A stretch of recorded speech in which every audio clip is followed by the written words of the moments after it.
menikmati sabdamu. Mari kita bersatu dalam doa.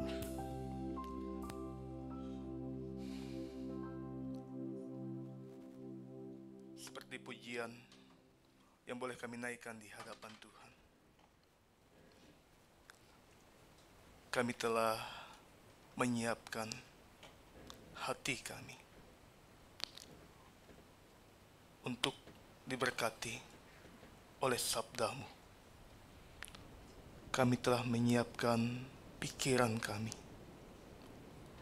untuk bisa mengalami lawatan Tuhan dalam hidup kami melalui sabdamu, melalui firman-Mu.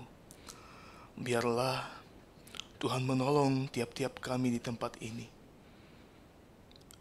yang akan bersama-sama mempelajari firman-Mu. Tuhan, tolonglah kami, berikanlah kami pengertian yang daripada-Mu, sehingga kami boleh mendapatkan berkat dari firman Tuhan yang akan kami dengarkan hari ini. Tuhan, dalam segala keterbatasan, dalam segala ketidakmampuan kami, tapi Roh-Mu yang ada dalam hidup kami, yang dapat menguraikan kata per kata dari firman-Mu yang akan kami dengarkan saat ini. Terima kasih ya Bapa, hamba-Mu yang akan menyampaikan terbatas, tidak melebihi hamba-hamba-Mu di tempat ini. Tapi Tuhan tolong mampukan untuk bisa menyampaikan isi hati-Mu ini dengan penuh karunia, dengan penuh kemampuan dan kekuatan yang daripada-Mu. Terima kasih ya Bapa, kami telah siap mendengarkan firman-Mu. Berfirmanlah bagi kami semua, di dalam nama Tuhan Yesus. Amin. Ya, Bapak Ibu Saudara, silakan duduk.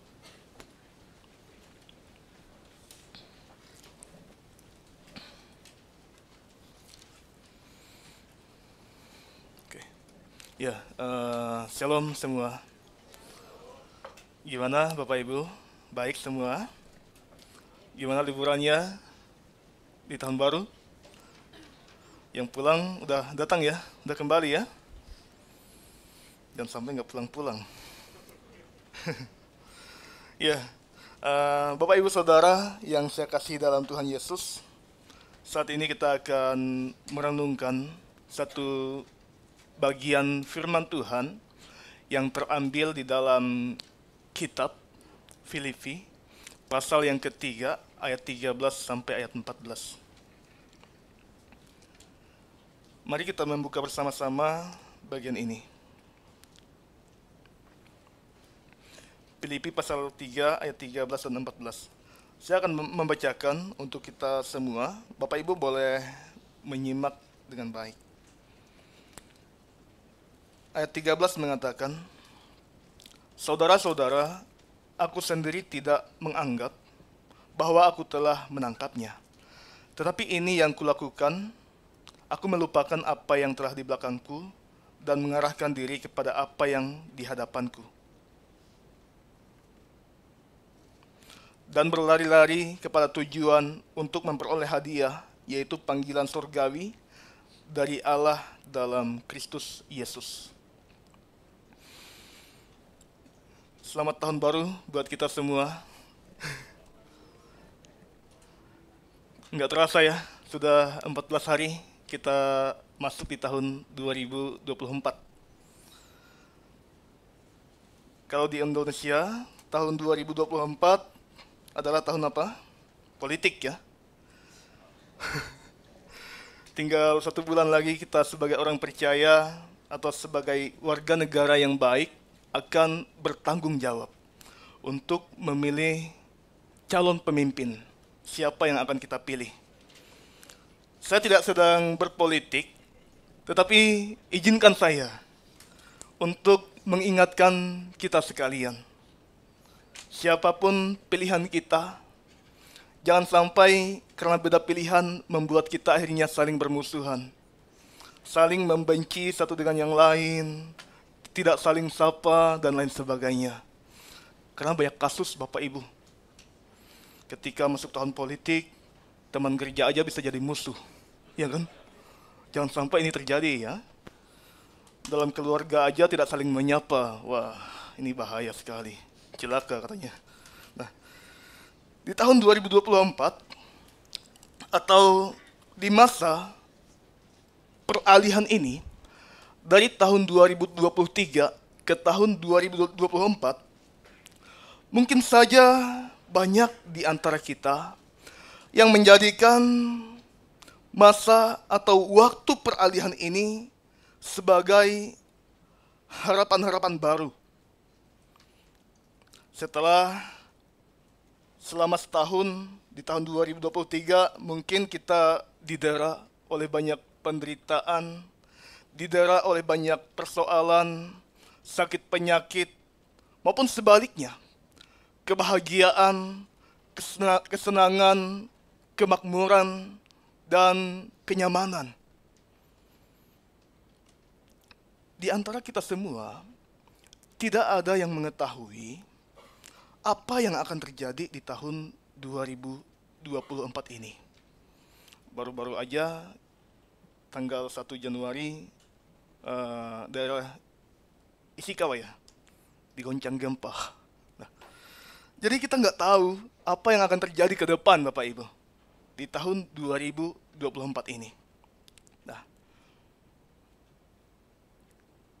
di masa peralihan ini, ketika kita memasukinya, bisa saja secara tiba-tiba yang dulunya kita baik-baik saja, bisa saja tiba-tiba di tahun yang baru ini kita akan menghadapi hal-hal yang buruk. Ini bisa saja terjadi. Kita bisa saja naik dan turun di tahun yang baru ini. Kadang kita bisa di atas, tetapi ada kalanya kita akan di bawah. Ada saatnya kita sekuat besi, tapi pada saat yang lain kita serapuh kerupuk. Ada waktu kita punya banyak hal, tapi ada waktu kita akan habis-habisan untuk membiayai kesehatan kita dan lain sebagainya. Dan ini akan selalu terjadi bagi kita sampai kita meninggalkan semua ini dan menghadapi kematian dan menyelesaikan catatan akhir kita di dalam dunia. Ini akan terjadi, Bapak Ibu.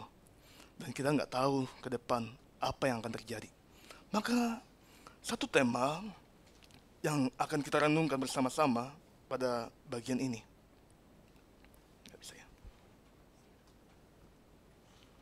Nah, tema kita adalah maju di hari baru. Maju di hari baru.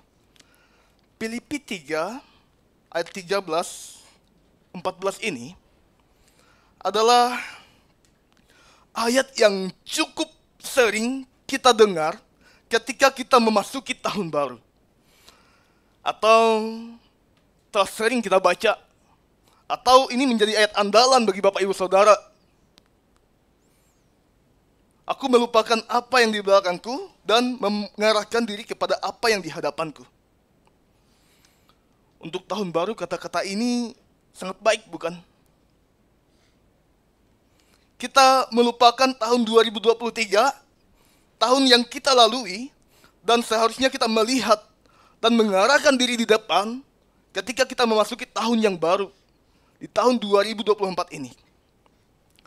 Dan melihat ke depan apa-apa saja yang kita bisa kerjakan dan melupakan apa yang di belakang kita.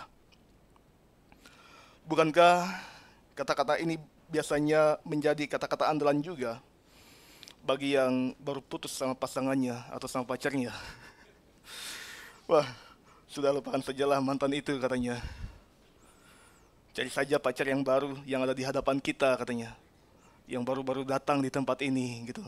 Yang lama tinggalkan.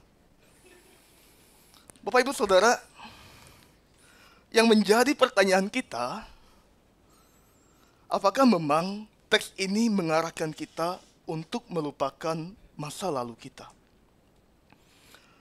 dan mengarahkan diri kita di waktu yang akan datang, mengarahkan diri kita di waktu ke depan yang akan kita lalui. Apakah teks ini berkata demikian? Nah, marilah kita perhatikan bersama-sama bagian teks yang telah kita baca ini. Yang pertama di ayat 13b. Ada kata, aku sendiri tidak menganggap bahwa aku telah menangkapnya. Saudara-saudara, aku sendiri tidak menganggap bahwa aku telah menangkapnya. Sebelum Paulus ingin menjelaskan apa tujuan dari teks ini, sebenarnya Paulus terlebih dahulu ingin menjelaskan kepada kita bahwa kita semua adalah pelari yang sedang bertanding, yang sedang berjuang. Kita bersama-sama, semua tidak ada yang dispesialkan dalam pertandingan ini. Kita semua berlari untuk mencapai tujuan itu. Tidak ada yang dikhususkan supaya bisa menang satu putaran. Termasuk juga Paulus ketika mengatakan hal ini. Paulus dalam pertandingan yang sama, ketika Paulus menuliskan bagian ini, dia belum memperoleh hadiah itu. Dan Paulus tidak pernah menyatakan bahwa dia sudah memenangkan hadiah dari perlombaan itu ketika dia menuliskan bagian ini. Mari kita menyelidiki dan memperhatikan kata menangkapnya. Kata menangkap ini digunakan oleh Paulus dalam kata kerja kata labo. Ini adalah bentuk kata untuk orang pertama, tunggal. Misalnya dalam beberapa konteks, kata ini dapat digunakan ketika seseorang berbicara tentang tindakan pribadinya dan dalam menangkap atau meraih sesuatu. Dalam Yunani kuno, kata ini digunakan untuk tanah yang diambil oleh para penjajah. Kalau kita menang dalam pertandingan itu, bukan karena usaha orang lain, sehingga kita bisa menang dan meraih hadiah. Tetapi ini adalah usaha pribadi kita yang terus berlari sedemikian rupa, sehingga kita bisa memperoleh hadiah itu. Artinya apa? Artinya sesuatu yang kita usahakan ini untuk kepemilikan pribadi kita. Ketika kita berlari, ingin mengejar tujuan kita, itu hanya personal, pribadi, tidak bisa disambungkan dengan orang lain. Apa yang kita kerjakan saat ini itu untuk kepentingan pribadi kita. Bapak Ibu Saudara, kalau kita perhatikan agak unik gitu nah. Kenapa ya Paulus nggak berkata saja, aku telah menangkapnya loh gitu nah. Tapi dia mengatakan, aku sendiri tidak menganggap bahwa aku telah menangkapnya.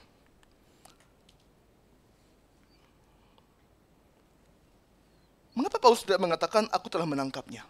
Nah, Paulus tidak mengatakan aku telah menangkapnya karena ia menyadari bahwa untuk berlari, sekalipun dia memimpin di dalam pertandingan itu, ia sendiri sebenarnya masih berada dalam pertandingan itu, belum mencapai tujuannya. Dia belum puas untuk terus berlari dan mengejar hadiah abadi itu. Merasa belum puas inilah yang dapat membawa kita untuk terus semakin bertumbuh di dalam mengenal Tuhan.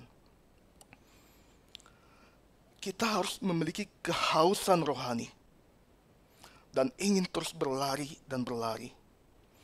Karena pengenalan akan Tuhan tidak pernah membuat kita untuk merasa puas dalam hidup kita, dalam kehidupan rohani kita.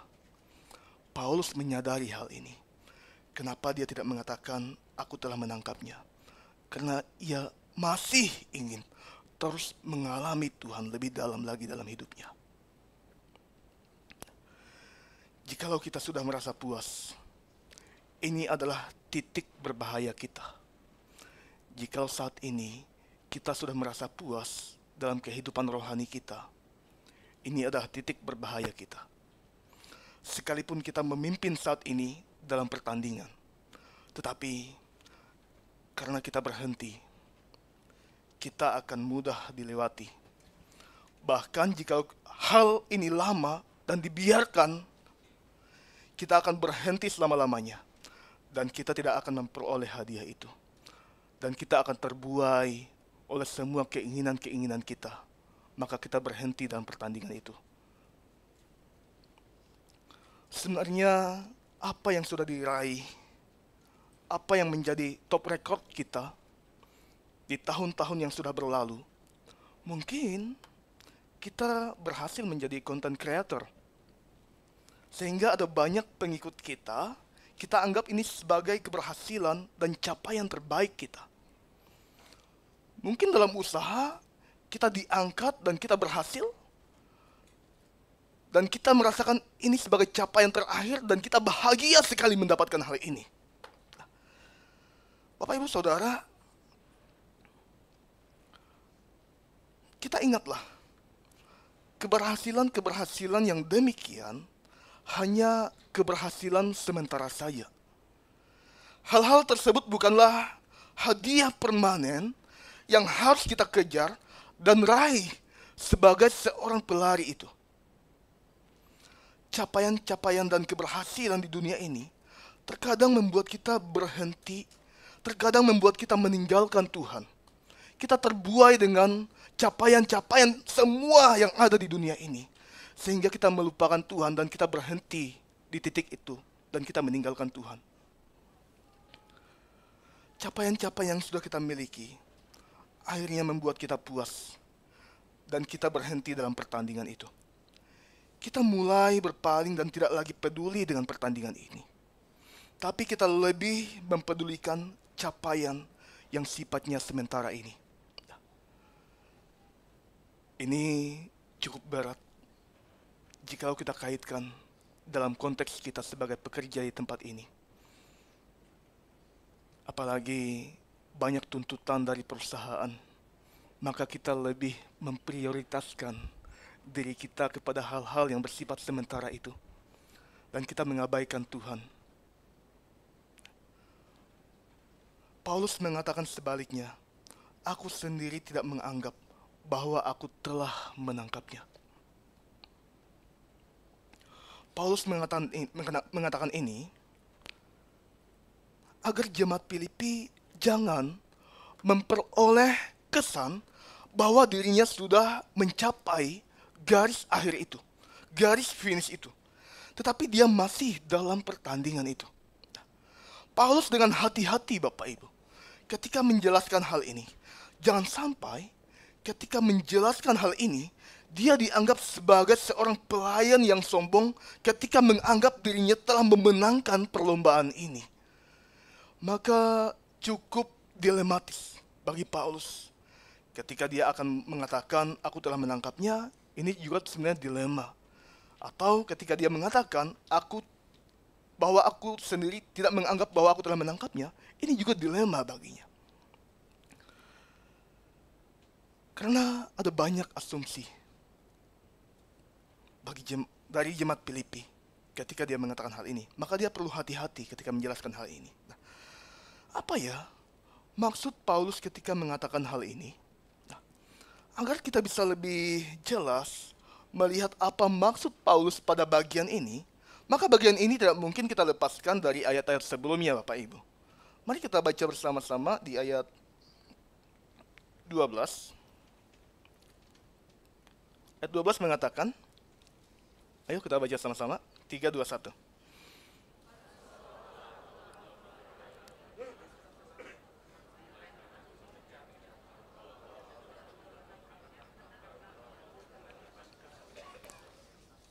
Nah, mulai jelas terlihat bukan? Dari keterangan ayat 12 ini, sebenarnya lebih memperlihatkan dengan jelas kepada kita bahwa apa yang akan ditangkap oleh Paulus ini ini sebenarnya berkaitan dengan Kristus Yesus. Apa yang akan diraih oleh Paulus dalam pertandingan ini hubungannya dan berkaitan dengan Kristus Yesus. Semua ada hubungan dengan Tuhan. Ayat 8 mengatakan, malahan segala sesuatu kuanggap rugi, karena pengenalan akan Kristus Yesus, Tuhanku, lebih mulia daripada semuanya. Oleh karena dialah, aku telah melepaskan semuanya itu dan menganggapnya sampah, supaya aku memperoleh Kristus. Kata kerja memperoleh di sini, ini dikaitkan juga dengan Kristus Bapak Ibu. Sama seperti ayat 12, karena aku pun telah ditangkap oleh Kristus Yesus. Kata memperoleh Kristus ini tentunya berbicara tentang pengenalan akan Kristus itu. Ini berbicara tentang hubungan, relasi kita dengan Tuhan. Maka di ayat 10 kita bisa melihat bagaimana Paulus mengatakan adanya persekutuan dengan Kristus di dalamnya. Bagaimana ia menjalin hubungan pribadi dengan Kristus dan lain sebagainya. Maka apa yang akan kita raih, ini ada hubungannya dengan Tuhan.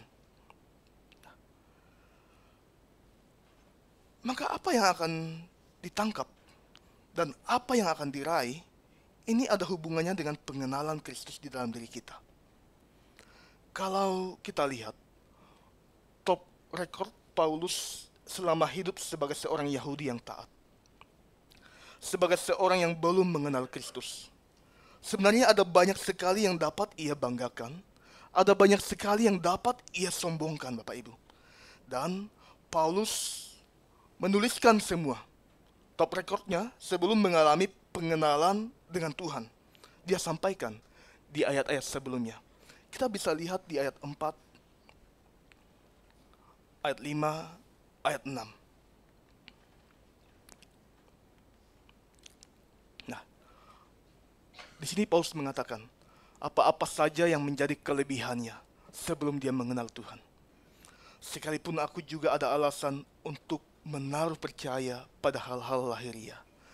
Jikalau ada orang lain menyangka dapat menaruh percaya pada hal-hal lahiriah, aku lebih lagi. Disunat pada hari ke-8, bangsa Israel, suku Benyamin, orang Ibrani asli, tentang pendirian terhadap hukum Taurat, aku orang Farisi.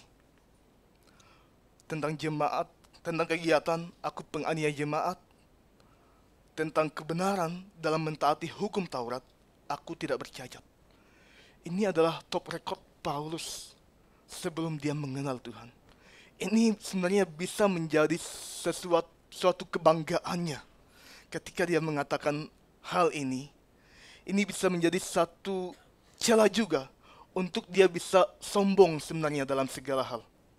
Karena dia melebihi teman-temannya yang lain. Nah, Bapak Ibu Saudara, maka tidak heran jikalau semua kelebihan-kelebihan Paulus yang sudah dia peroleh di masa lalunya, ini dianggap rugi.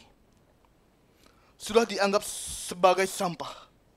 Karena ia sendiri telah mengalami pengenalan akan Kristus. Maka jikalau kita telah mengenal Kristus lebih sungguh lagi, segala sesuatu yang dulu-dulu itu, apa yang kita raih, apa yang kita capai di dunia ini, itu nggak ada apa-apanya. Tapi karena kita mengenal Kristus, kita lebih melihat lagi Kristus di dalam diri kita, bukan hal-hal yang bersifat lahiriah itu. Paulus mengatakan di ayat 7 sampai ayat 8 itu, tetapi apa yang dahulu merupakan keuntungan bagiku, sekarang kuanggap rugi karena Kristus. Ayat 8, malahan segala sesuatu kuanggap rugi karena pengenalan akan Kristus Yesus. Oleh karena dialah aku telah melepaskan semuanya itu dan menganggapnya sampah, supaya aku memperoleh Kristus. Bapak Ibu Saudara, ada yang mengetahuikah kata yang Paulus gunakan saat ia mengatakan sampah di sini? Semua terjemahan Alkitab tidak menggunakan kata yang Paulus gunakan. Kata yang Paulus gunakan dalam bahasa Yunani, skubalon ini, maaf ya, artinya kotoran manusia, kotoran hewan, pup. Betapa menjijikkannya bukan? Semua top record yang dia peroleh di masa lalunya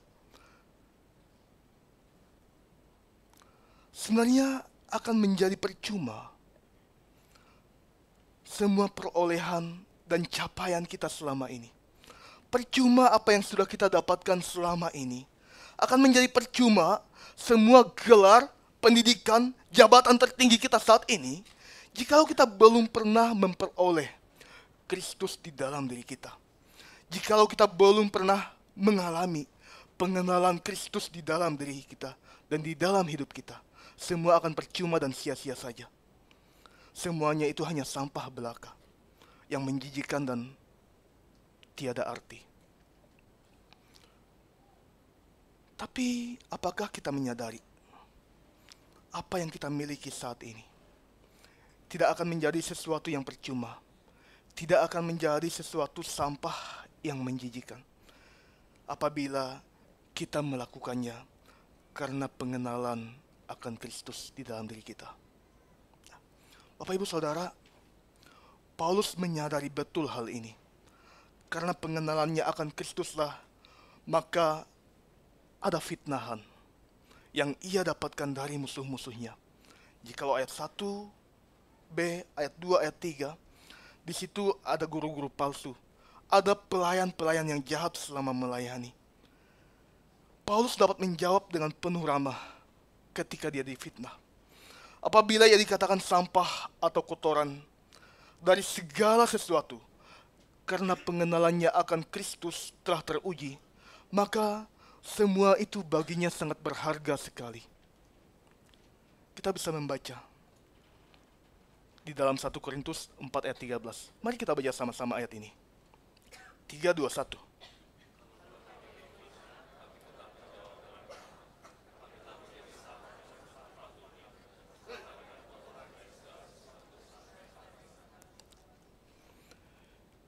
Dikatakan sampah, ini merupakan satu kebanggaan baginya.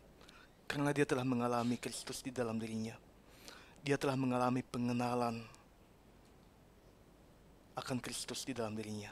Nah, saya memberikan satu ilustrasi bagi kita semua. Bapak Ibu, ada yang tahu nggak ini apa? Batu. Hah? Apa ya? Batu akik. Tahu isi? Ada yang bilang tahu isi ya? Atau batu meteor kah? Yang jatuh dari langit datang ke surga gitu. Ini adalah ambergris. Bapak Ibu tahu apa itu ambergris? Ambergris adalah mutahan ikan paus. Kalau sudah berbicara muntahan, itu pasti sesuatu yang sangat jorok sekali, bukan? Sesuatu yang sangat menjijikan sekali. Benda ini berasal dari usus atau pencernaan ikan paus sperma yang dikeluarkan melalui mulutnya. Satu artikel yang saya baca mengatakan, ambergris ini diperkirakan dikeluarkan oleh paus sperma karena salah makan katanya. Di mana ia menelan benda tajam yang sulit dicerna. Ketika paus ini salah makan, maka mereka akan menciptakan sejenis lemak yang kemudian dikeluarkan. Itulah yang dikatakan ambergris ini.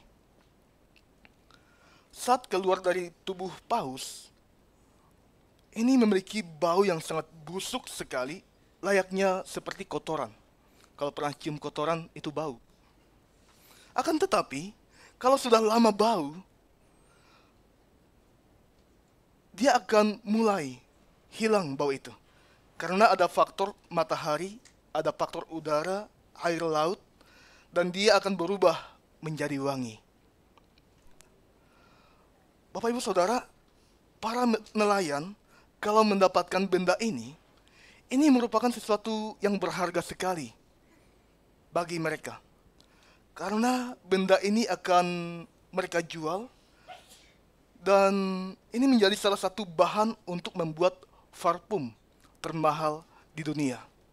Kalau ada yang gunakan parfum ini, bagi-bagi. Dari beberapa informasi yang saya baca, harganya per kilo itu bisa ratusan juta rupiah. Baru-baru ini kalau Bapak Ibu lihat sedang viral di Thailand, dia mendapatkan 30 kilo, itu harganya hampir 19 miliar. Selayaknya benda ini, mungkin di tahun-tahun lalu kita pernah merasa di titik di mana kita tidak berharga dan tidak pernah dihargai oleh siapapun.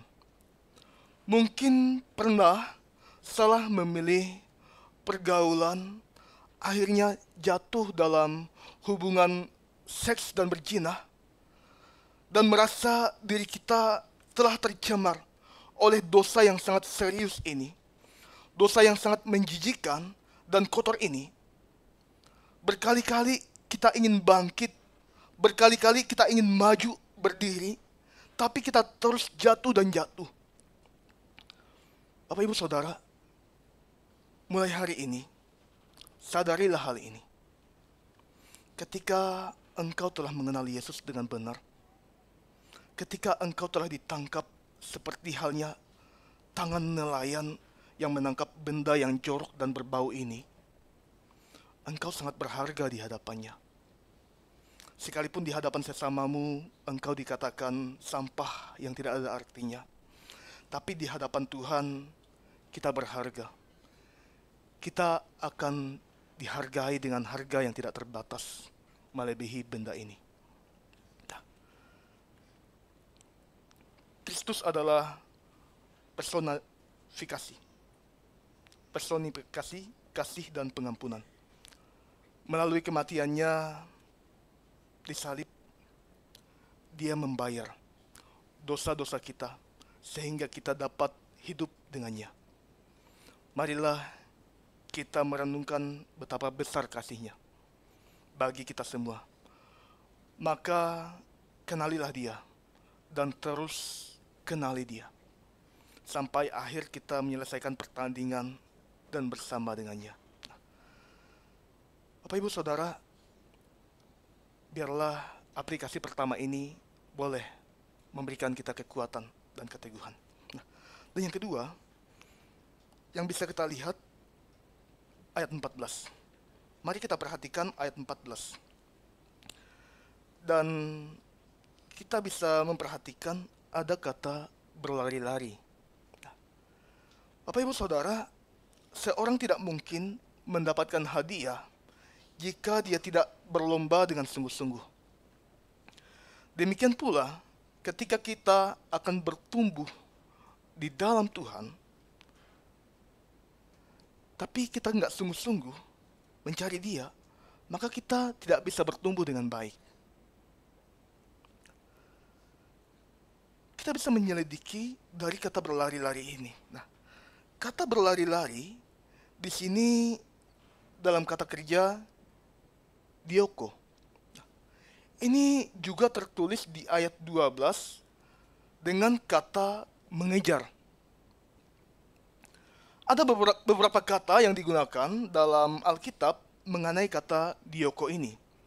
Seperti mengejar, menuntut, atau menganiaya, dan lain sebagainya. Nah, kalau mengejar, berarti harus mengejar dengan keras, dengan penuh semangat, usaha dan perjuangan. Kata dioko ini berbicara tentang seseorang yang berjuang pada kegembiraan dengan penuh kesungguhan dan ketekunan untuk memperoleh sesuatu. Dalam konteks lain, ini juga bisa berjuang dengan penuh kesungguhan untuk menyakiti atau menyiksa seseorang. Jika kita ingin mengejar maling, kita kejar dia dengan sungguh-sungguh. Nah, kita gebukin dia. Gitu. Kata ini bisa digunakan ketika kita mengejar maling. Dulu di kampung itu Bapak Ibu, waktu saya masih kurusan ya, waktu saya masih kuat berlari, saya beberapa kali pernah ikut berburu di hutan. Biasanya hewan yang kita buru adalah hama babi hutan. Kalau mendapatkan babi hutan, ini adalah bisa dijadikan sebagai persediaan untuk lauk di rumah. Nah, biasanya kalau berburu di tengah hutan yang luas sekali, kita selalu punya teman. Nama teman-temannya adalah anjing-anjing. Ya kan? Semisal di tengah hutan sudah kecium jejak-jejak atau bau babi hutan itu, maka anjing-anjing itu mulai mencium dan mencari babi-babi itu. Ketika berjumpa dengan babi hutan itu, nah inilah saatnya anjing-anjing itu mulai mengejar babi itu, dan saya pun juga ikut mengejar saat itu. Nah, bukan kita ya. Biasanya kita mengejar babi itu bisa sampai 2 atau 3 jam. Itu bisa. Nah, itu paling sebentar. Semak-semak di hutan, kita tembus. Duri-duri, kita lewati. Nggak bahaya di kaki, aman. Nah, nggak terasa sakitnya. Semua kita terobos, gitu nah. Sombong ya? Nggak sombong. Nah, Bapak Ibu Saudara, tapi ketika kita telah mendapatkan seekor babi hutan ini, anjing-anjing mulai diam dan kita pun mulai merasa bahagia dan senang sekali ketika mendapatkan hal ini. Semua luka-luka di kaki, wah, tidak ada artinya. Kita telah bahagia mendapatkan babi ini.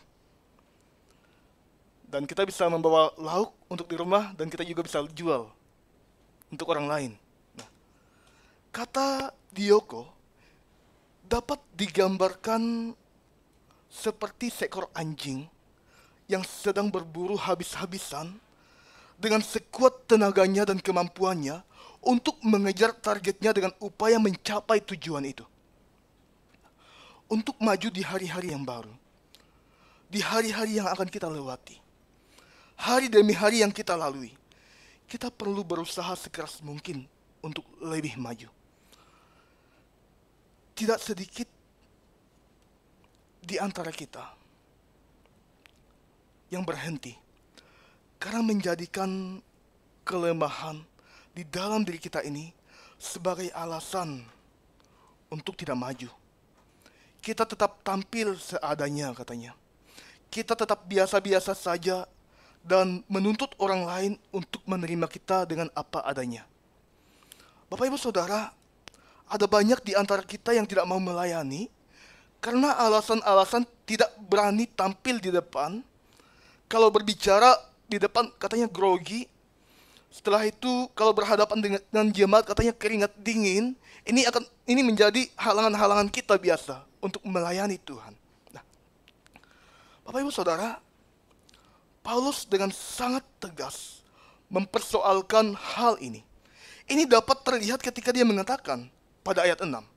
Sebelum kita lebih jauh melihat bagian ini, mari kita baca dulu ayat 6. Nah, tentang kegiatan aku penganiaya. Nah, kata ini digunakan dengan kata yang sama yang Paulus tuliskan dengan kata berlari-lari.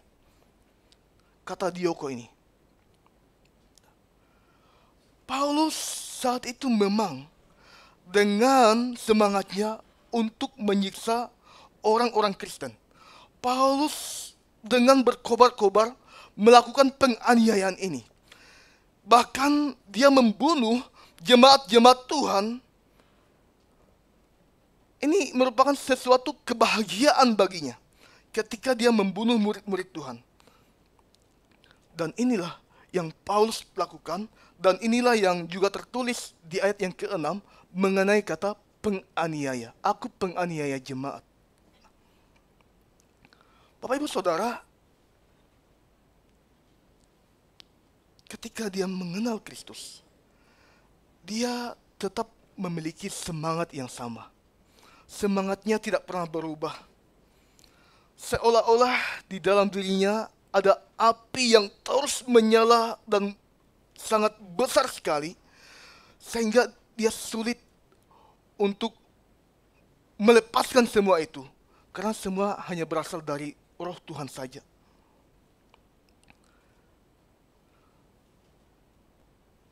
Paulus dengan penuh kebahagiaan ketika dia melayani Tuhan. Ini adalah kebalikan dari kata dia menjadi penganiaya jemaat itu. Ketika dia mengatakan berlari-lari dan mengejar dengan pasti. Nah, semangatnya tetap sama, tetapi yang berbeda adalah cara pandangnya ketika dia telah mengenal Tuhan. Tuhanlah yang lebih utama di dalam dirinya.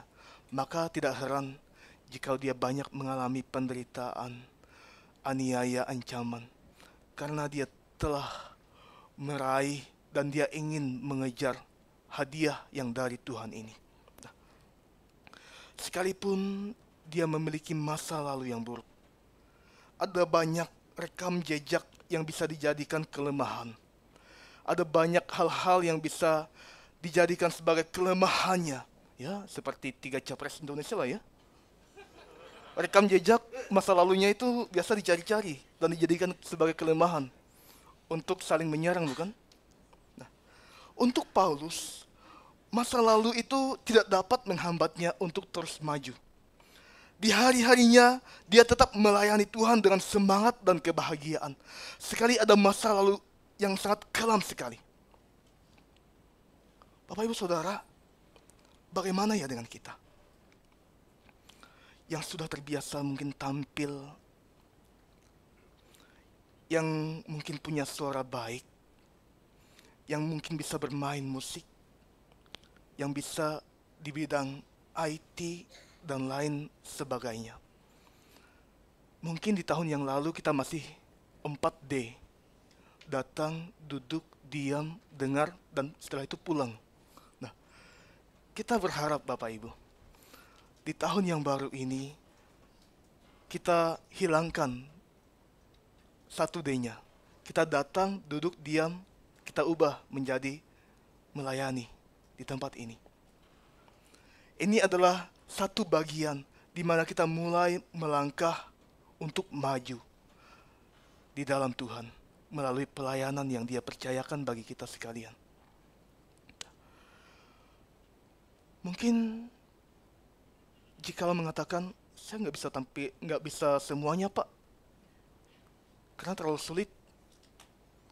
Bisa membantu menyusun dan mengangkat alat-alat untuk kita melayani di tempat ini. Bisa menjadi penerima tamu dan lain sebagainya. Nah, Bapak Ibu Saudara, ambillah bagian dalam pelayanan ini sebagai bagian di mana kita melangkah maju. Inilah melangkah maju dengan berusaha semaksimal mungkin dengan penuh semangat untuk maju melangkah. Nah, di tahun yang baru ini, marilah kita bersama-sama melayani Tuhan. Berikan waktumu untuk melayani Tuhan dan berlarilah bersama dengan Tuhan. Nah, inilah yang bisa kita lihat. Sekarang yang menjadi pertanyaan kita adalah, bagaimana ya cara berlari yang baik supaya bisa memperoleh tujuan akhir kita? Ini bisa kita lihat dari kata-kata andalan kita tadi ya Bapak Ibu. Untuk menjadi seorang pelari yang baik, supaya bisa memperoleh tujuan akhir yang baik, yaitu dengan mengatakan, aku melupakan apa yang telah di belakangku dan mengarahkan diri kepada apa yang di hadapanku. Marilah kita melihat hal ini sebagai bagian yang baik untuk kita melangkah maju. Apa arti aku melupakan apa yang telah di belakangku ini? Kata melupakan pada bagian ini berarti melupakan, tidak mengingat apa-apa yang telah terjadi di masa lalu.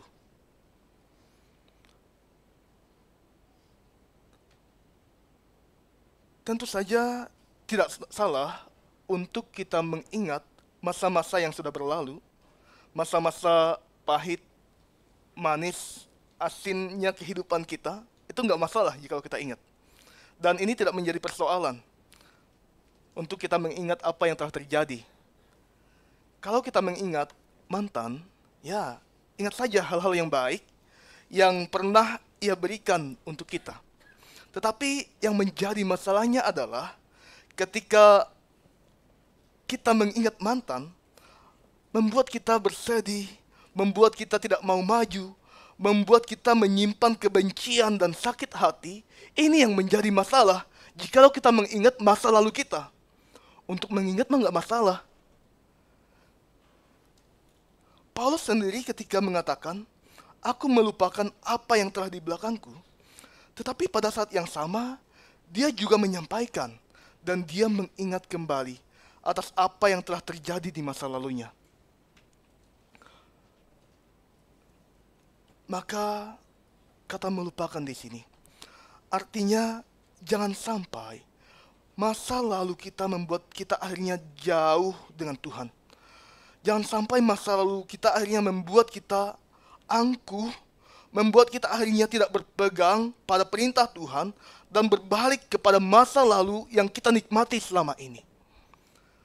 Ketika kita mengenal Tuhan, masa lalu boleh kita ingat. Tapi kata lagu, masa lalu, biarlah masa lalu, gitu ya. Tapi jangan sampai masa lalu itu membuat kita hancur dan meninggalkan Tuhan. Nah, mari kita baca dalam Ulangan pasal 8 ayat 2. Mari kita baca sama-sama. 3, 2, 1.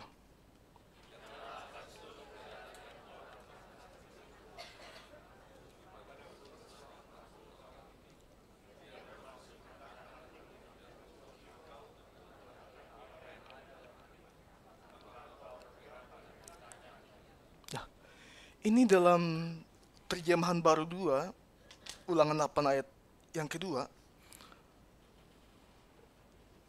Tuhan mengatakan kepada bangsa Israel ketika di padang gurun selama 40 tahun itu, Tuhan katakan, ingatlah seluruh perjalanan kalian selama 40 tahun ini. Masa-masa di mana aku sedang menguji engkau, masa-masa di mana aku juga memimpin engkau di sana. Ingat itu. Ingat apa yang telah kita lalui selama ini. Dan ini sebagai ujian untuk engkau mengetahui bahwa apakah engkau memang merendahkan hatimu di hadapanku. Apakah engkau memang berbalik kepadaku dengan sungguh-sungguh. Apakah engkau memang memiliki ketundukan yang sungguh-sungguh di hadapanku. Ingat masa lalumu itu. Apakah engkau berpegang pada perintahku atau tidak? Masa lalu yang baik dengan segala kelebihan. Masa lalu yang baik dengan segala keindahan. Dengan segala kebahagiaannya. Sebenarnya bisa juga menjadi sampah. Bisa menjadi sampah yang merugikan. Begitu juga dengan masa lalu yang buruk yang mungkin kita alami. Bisa membuat kita terjebak pada kepahitan dan kekecewaan yang menghancurkan relasi kita dengan Tuhan.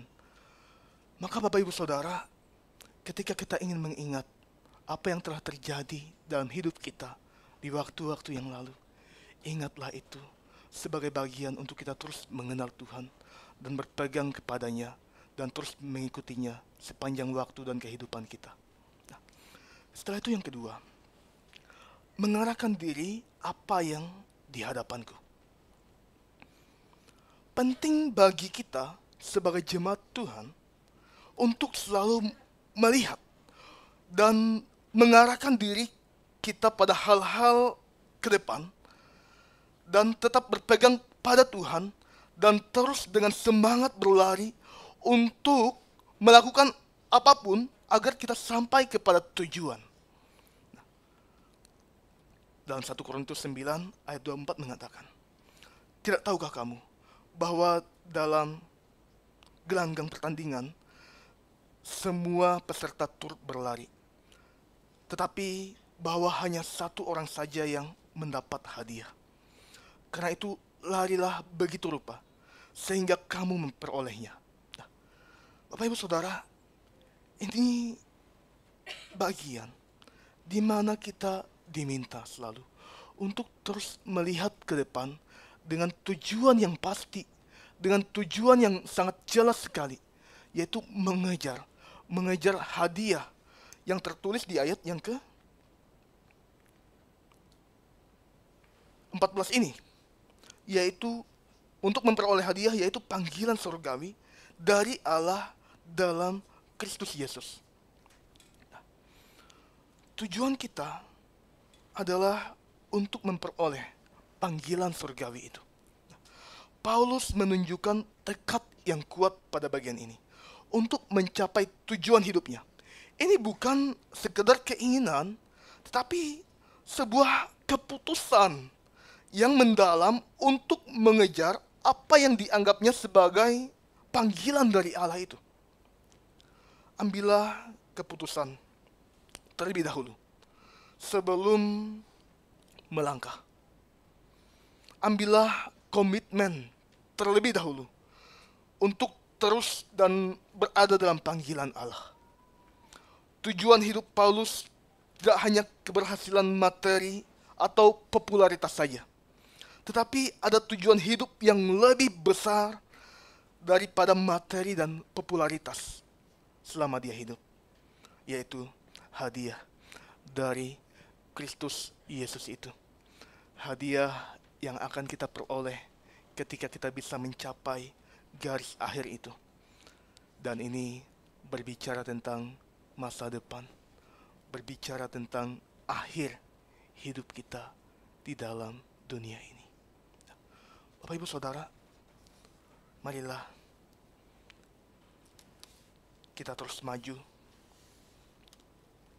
di hari-hari kita, di hari-hari yang akan kita lalui, dengan terus berpegang kepadanya, dengan terus memprioritaskan Tuhan di dalam hidup kita, dengan terus semangat dan berkobar-kobar untuk terus ada di dalam Tuhan, di dalam bagian, di dalam seperjalanan ini. Ketika kita datang di tempat ini, mari kita bersama-sama maju dan Tuhan memberkati kita melalui bagian ini. Mari kita bersatu dalam doa.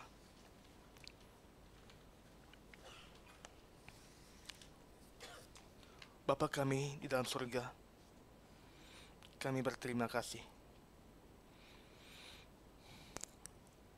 untuk firman-Mu yang boleh Engkau uraikan bagi kami.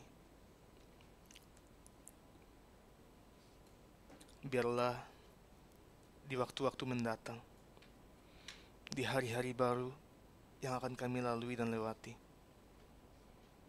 sekalipun ada banyak hal tantangan yang tidak kami dapat ketahui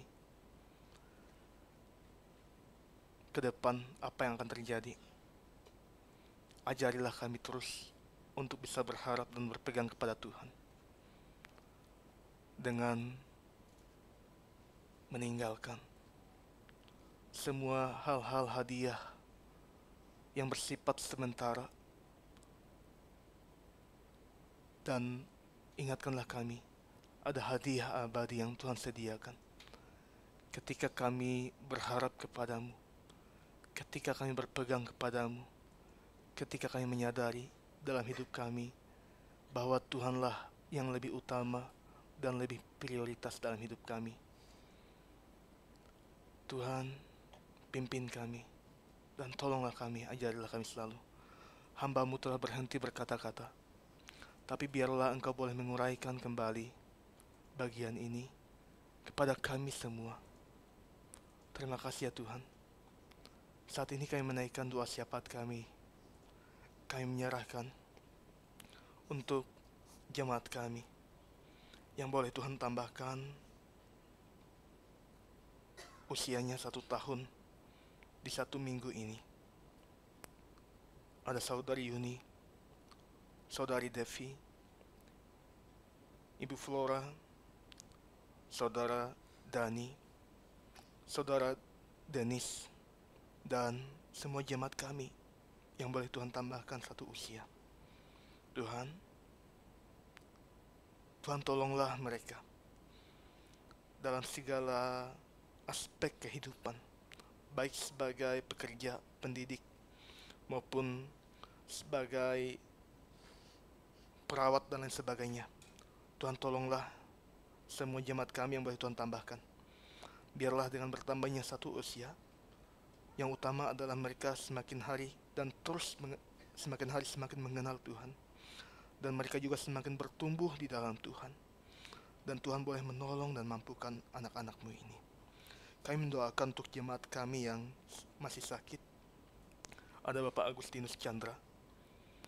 Tuhan pulihkanlah keadaan Bapak Agustinus. Biarlah Tuhan boleh menolong dan memberikan kemampuan, kekuatan dari sakit yang boleh dialami. Dan biarlah hamba anak-Mu juga boleh terus bertumbuh dan semakin hari semakin mengenal Tuhan, sekalipun harus mengalami pergumulan ini. Untuk pemulihan Ibu Ellen, Bapak Stephen, kami serahkan pada Tuhan. Tuhan tolonglah juga dan pulihkanlah hamba-hamba-Mu ini. Dan biarlah dalam kasih Tuhan, mereka boleh diberkati dan boleh terus mengalami kekuatan yang daripada-Mu. Jemaat kami yang mengandung Ibu Natasha Yosua, Tuhan tolong. Tuhan juga boleh mampukan untuk persiapan persalinan juga. Tuhan boleh mencukupkan setiap biaya. Dan Tuhan juga boleh memberikan kekuatan pada hamba-Mu. Terima kasih ya Tuhan untuk setiap persoalan di bangsa negara kami, Indonesia, Jepang, dalam kegiatan misi dan penginjilan maupun berbagai macam permasalahan, masalah terorisme, korupsi, narkoba, dan lain sebagainya. Tuhan, biarlah Tuhan boleh menolong dan memberikan kemampuan kepada anak-anak-Mu yang boleh memimpin bangsa kami. Dan mereka juga boleh ditolong, diberikan kemampuan untuk bisa menyelesaikan setiap konflik yang terjadi, setiap masalah-masalah yang terjadi di bangsa negara ini. Terima kasih Bapa. Kami menaikkan setiap doa-doa ini kepadamu, dan kami mengakhiri doa ini dengan doa yang boleh Engkau ajarkan bagi kami sekalian. Bapa kami yang di surga, dikuduskan nama-Mu, datanglah kerjaan-Mu, jadilah kehendak-Mu di bumi seperti di surga. Berikanlah pada hari ini makanan kami yang secukupnya, seperti kami juga mengampuni orang. Janganlah membawa kami ke dalam pencobaan, tetapi lepaskanlah kami dari jahat.